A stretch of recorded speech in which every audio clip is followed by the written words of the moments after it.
Somewhere along the way, fatherhood was rewritten. Not erased, just reworded.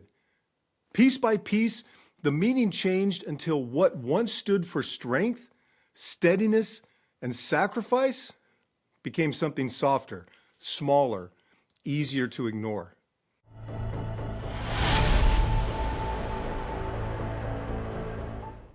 It didn't happen in a single moment. It happened through quiet edits over decades.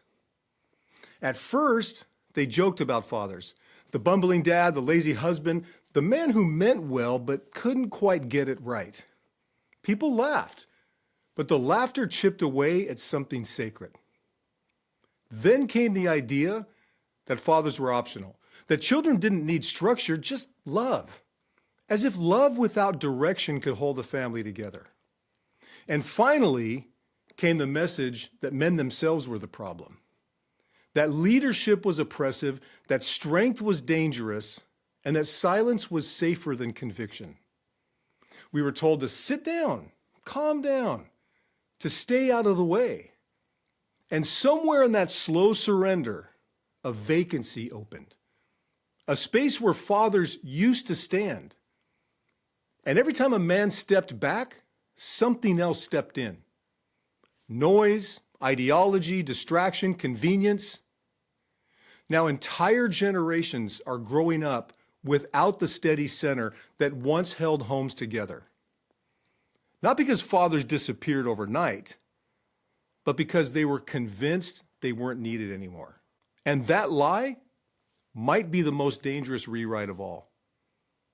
If you trace it back, you can see how the story changed, decade by decade.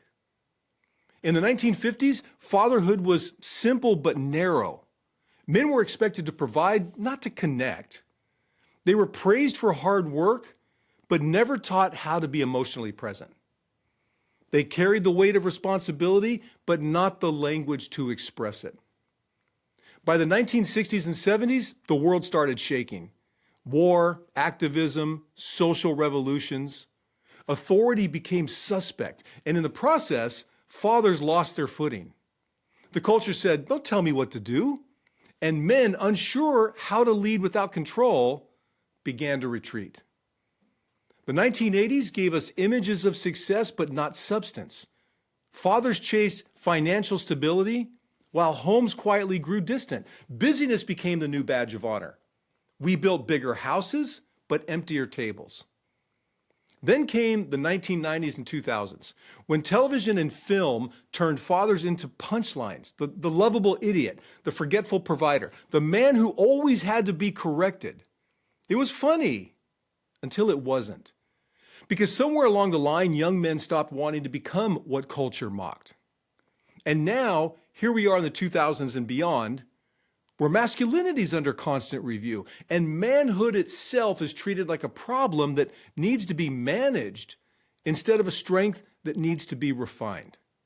Every decade took a piece until what was once noble became negotiable. We didn't lose fatherhood in a single generation, we let it erode. Slowly, steadily, in the name of progress. And that result is what we see now. A culture that celebrates expression but forgets example. A world that knows how to talk about healing but no longer knows who was meant to protect it. We didn't lose fatherhood overnight, we traded it. One compromise at a time. We traded conviction for comfort, leadership for permission, presence for performance. Somewhere along the line, being dependable stopped being enough. You had to be entertaining. Being strong stopped being admired. It had to be explained. And being steady, that got mistaken for being stuck.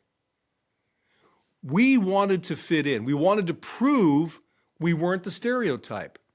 So we softened our edges. We quieted our instincts. We stopped standing when standing drew criticism. And it worked, at least for a while.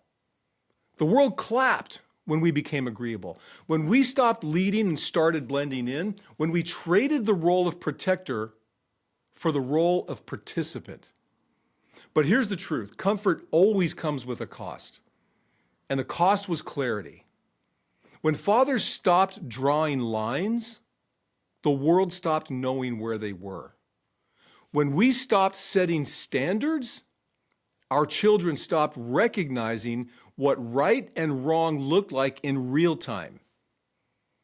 We thought we were being peaceful, but peace without principle isn't peace.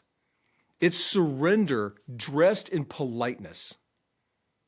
Every time a father chooses comfort over conviction, the foundation beneath his home shifts a little more.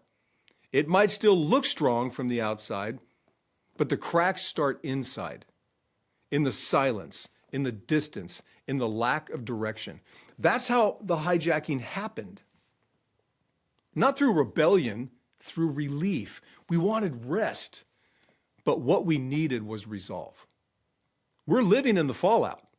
Homes that look fine from the outside but feel hollow inside. Families that share a roof but not a rhythm. Sons who are strong but directionless. Daughters who are independent but anxious. It's not because people stopped caring. It's because fathers stopped calibrating. When the steady center disappears, everyone starts guessing what stability feels like. Kids start defining love by attention instead of example. Mothers are forced to carry more than they should have to. And men drift between guilt and confusion, not sure if they're supposed to lead, listen, or just get out of the way. You can see it everywhere. In classrooms where boys are punished for energy that just needs purpose. In headlines about young men who don't know who they are without a screen to tell them. In marriages that collapse not from anger, but from exhaustion. This isn't about shame. It's about recognition. A world without fathers isn't freer. It's fractured. We've built a culture that knows how to talk about everything except the thing that keeps it from falling apart. Men who quietly hold their ground. And that absence has a cost you can't measure in data or dollars. It shows up in lost confidence, in broken trust, in generations trying to invent identity from scratch. We thought silence would create peace, but it only created confusion. And now we're living in the echo of that silence, a world full of noise, but starving for the sound of a steady men again. So what do we do with all of this? What does it mean to reclaim something that has been stripped, mocked, and forgotten? It starts small. It starts inside. You don't need a platform. You don't need a plan. You just need the decision to show up differently. Reclaiming fatherhood doesn't mean becoming louder. It means becoming clearer. It's choosing to be the man who brings calm when everyone else is spiraling, the man who listens before reacting, the man who doesn't need applause to do what's right. It's sitting at the table again, putting the phone down, asking real questions, leading by consistency, not control. Reclaiming looks like boundaries, the ones that protect, not restrict. It looks like conversations that turn into habits and habits that turn into legacy. And it looks like brotherhood, men sharpening men instead of competing with them. Because one father can hold a home together, but a generation of them can hold a nation together. The world doesn't need new theories on manhood. It needs men who live what they already know is true. Men who build before they speak. Men who protect even when it costs them. Men who understand that leadership isn't about control. It's about covering what matters. Reclaiming fatherhood isn't about going backward.